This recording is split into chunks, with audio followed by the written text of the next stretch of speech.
Thank you all for inviting me to be here today. I feel blessed to have had the opportunity to dedicate recent years of my life to studying yoga, and I'm grateful for this chance to share some of the fruits of that time with you. Please sit up nice and tall in your seats, elongate your spine, relax your shoulders down away from your ears, and if you're comfortable doing so, please close your eyes or half close your eyes. And take a deep inhalation and a slow, complete exhalation. Just return to normal breathing. Now take a moment to imagine a life free from stress, awakening to each day with a sense of tranquility, spending the day doing something you love at a calm pace so that you can appreciate all that you are doing. Coming home to prepare a scrumptious, healthful dinner and sharing it with your loved ones. Visualize a life where during a leisurely stroll you notice the breeze in your hair, feel the sunlight permeate the pores of your skin, and just imagine your arms opening wide as you take a deep and cleansing breath. Imagine going to sleep every night feeling peaceful and content. When you are ready, slowly open your eyes. Thankfully, this doesn't have to be a fantasy. These things are all possible by living a yogic lifestyle. The term yoga is often said to mean to unite the body, mind, and spirit. The yogic approach to health and personal development can be traced back at least 5,000 years to the ancient civilization of the Indus Valley in what is now India. More recently, yoga has moved from careful observation and self-experimentation to more high-tech research, which clearly shows that yogic practices such as meditation, mindfulness, and specific breathing techniques can have a profound effect on both the structure and the function of our brains, as well as our physical and psychological health. I can only touch on this vast topic, but as with Christian's presentation, even if you get a little lost in the details, the yogic prescription that Connie has printed out for you will ensure you know how to start applying what I'm going to cover. The practice of yoga therapy is based on a theoretical framework of how our bodies work and interact with our environment. Where allopathic medicine has a tendency to focus on taking things apart, looking at the minute detail, yoga focuses on bringing everything together to look at the unified whole.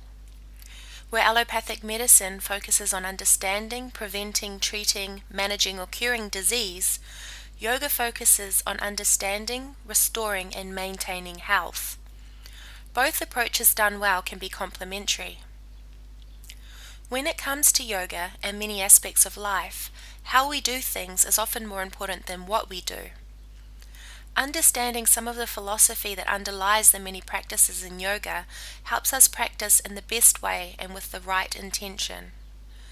That's why, rather than launching straight into your sample program, I'll spend a little time giving an overview of some of the philosophy that yoga is built around. Yoga recognizes our bodies to be made up of 5 sheaths. These are koshas in Sanskrit. I'll only touch on the first 3, Annamaya Kosha, the physical body, Pranamaya Kosha, the energy body, and Manomaya Kosha, the mental body.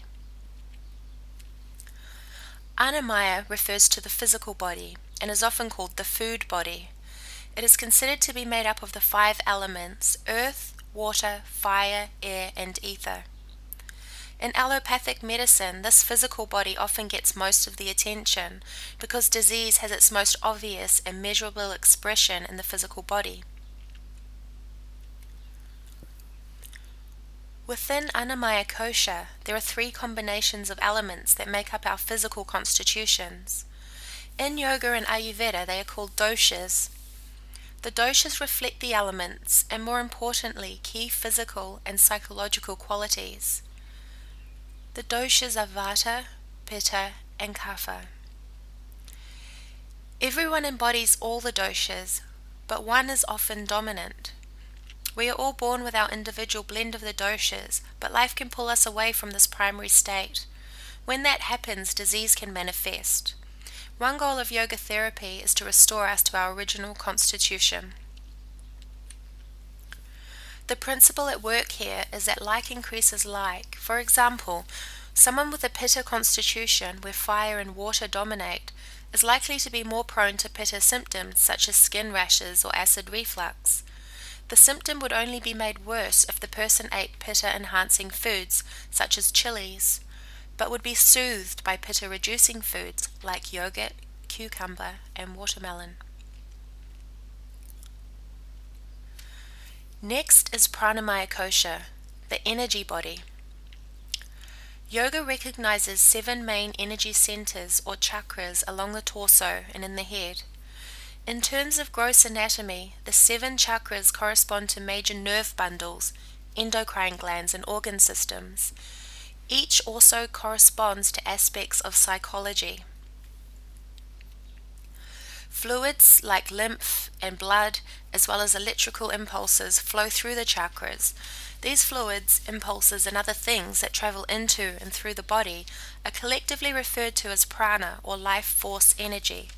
So the chakras represent the pools into and through which prana flows.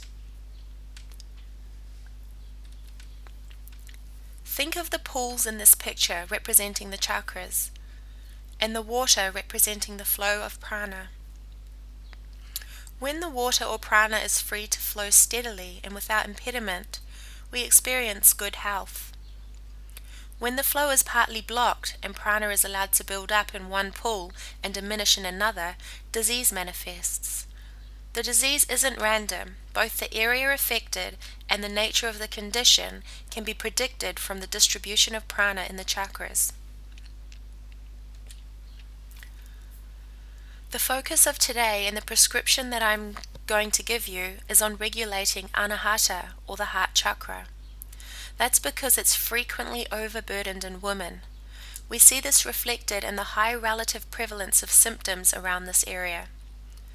The yogic perspective is that tendencies such as overworking, overgiving, over-caretaking, and self-sacrifice encourage prana to pull in anahata, as do suppressing or incompletely expressing feelings of grief, anger, and resentment. Feeling alone also causes our heart center to close and our prana to stagnate. Breast and heart symptoms are the body's way of encouraging us to nurture ourselves more fully and allow others to help us. The yogic prescription is therefore to take care of and nurture ourselves just as well as we would others. Anyone who flies on commercial airplanes from time to time is familiar with this concept in the form of the safety instruction to place the oxygen mask on yourself first before helping small children or others who may need your assistance. The third kosha is Manomaya, the mind kosha.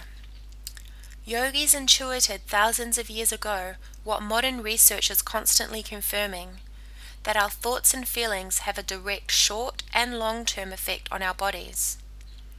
Every thought and feeling has an electrical and chemical expression. When we have a thought, our brain communicates it to our whole body via the chakras in the form of nervous and endocrine signals. Our body in turn communicates back to the brain via the nervous system. Our thoughts mold our brains, something now known as neuroplasticity. Here you can see brain imaging done before and during meditation. There is a clear change in activity. Other research shows that the brain also changes anatomically with regular practice of meditation and mindfulness. We don't need technology to show us what a profound effect our thoughts have on our bodies. You only need to think of a time when you felt nervous and experienced butterflies in your stomach, This is the Manipura chakra. Or when memory of grief choked you up or fear made your heart skip a beat. This is Anahata chakra. It works both ways. Take a moment to recall a time when you experienced great joy. Think about this feeling and notice how you suddenly feel lighter and more at ease. You may even feel a smile grow on your face.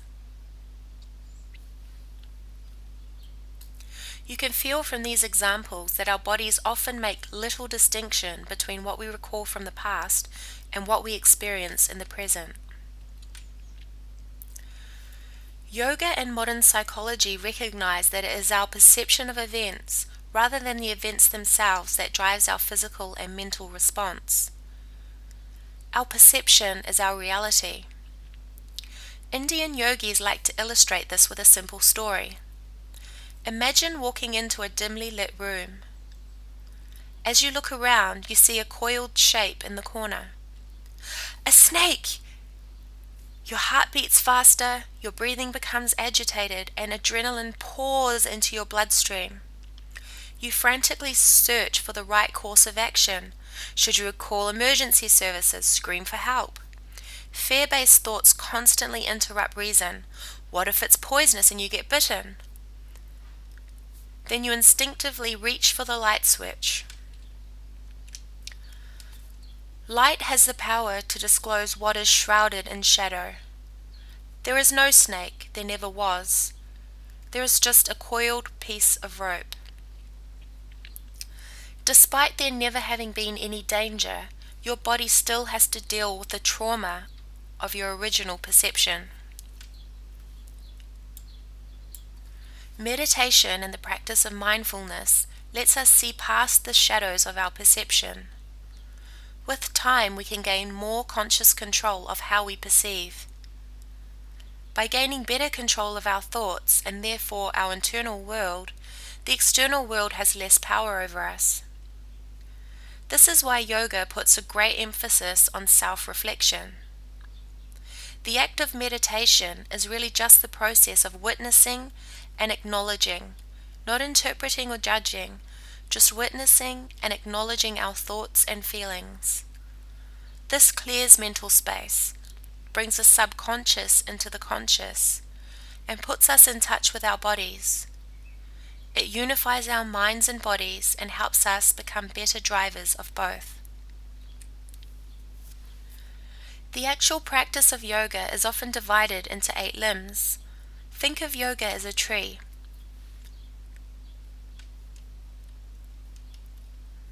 The Yamas tell us how to interact with the world. They are the roots of the tree because they connect us to others and everything outside ourselves. The Niyamas tell us how to interact with ourselves. They are the trunk of the tree, providing stability. Asana are postures. Loosely translated, asana means comfortable and stable seat, feeling comfortable within the physical body. The main purpose of asana is to prepare the physical body for long periods of meditation. Thus, asana represents the branches of our tree, the baby steps toward transformation, which happens through meditation. Pranayama refers to breathing techniques. These form the bridge between our minds and our bodies. Pranayama are the leaves of our tree, absorbing energy to nourish us. Pratyahara is often translated as sense withdrawal. In a world of constant stimulation, distraction, and mental chatter, Pratyahara represents an intentional withdrawing from the outside world, and with enough practice, our own racing thoughts. Pratyahara is the bark of our tree, protecting us from external distractions and diversions. Dharana, loosely translated as concentration or focus, is the life-giving sap of our tree, because where our attention goes, our energy flows. Dhyana or meditation, not the attempt to meditate, but the state of meditation, forms the flower of the tree. It is the culmination of the preceding limbs. Samadhi, or the state of true bliss, forms the fruit, the seeds from which transformation and new life ultimately flourishes.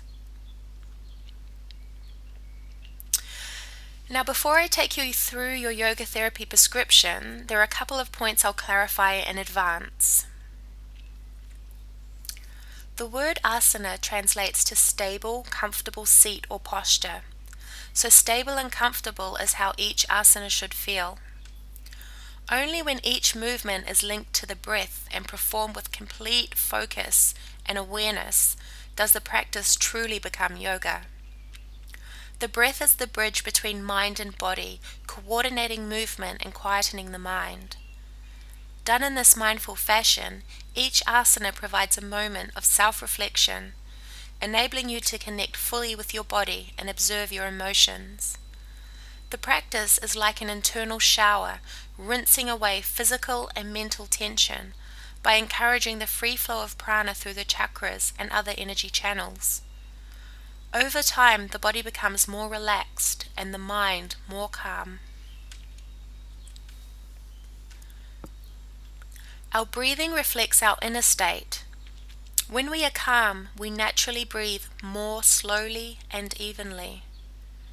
When we are agitated or anxious, we naturally take faster and more shallow breaths. Yogis observe this and develop practices of breath control they called Pranayama, from the word prana, or life force, and ayama, meaning to unobstruct. Pranayama are used to enhance and direct the flow of prana through the body to create balance. Think of it like stirring a pot of gravy to get rid of any small lumps and create an even consistency. By regulating our breath, we start to regulate our thoughts and thereby our physical body. By breathing deeply into the abdomen and extending the length of the exhalation relative to the inhalation, we engage the parasympathetic rest and digest response. Just a few slow, deep breaths can do wonders for relieving stress and anxiety. Breathing techniques can also be used to regain some clarity in the face of racing thoughts, or create mental space when we become stuck in a thought pattern. There is a direct link between our left and right nostrils and right and left brain hemispheres. Certain mental tasks can be improved by selectively breathing through a particular nostril. Some breathing techniques also act by creating a vibration in our body that directly affects the nervous system. Brahmari, or hummingbee breath, which features in your prescription, acts on the vagus nerve, which connects your brain to your heart and other visceral organs. Also, breathing in certain ways can act like an internal massage, encouraging the flow of lymph, blood, and other fluids, thereby aiding immune function and waste elimination. You'll often hear yogis chanting Om, the sound consisting of 3 letters A, U, M.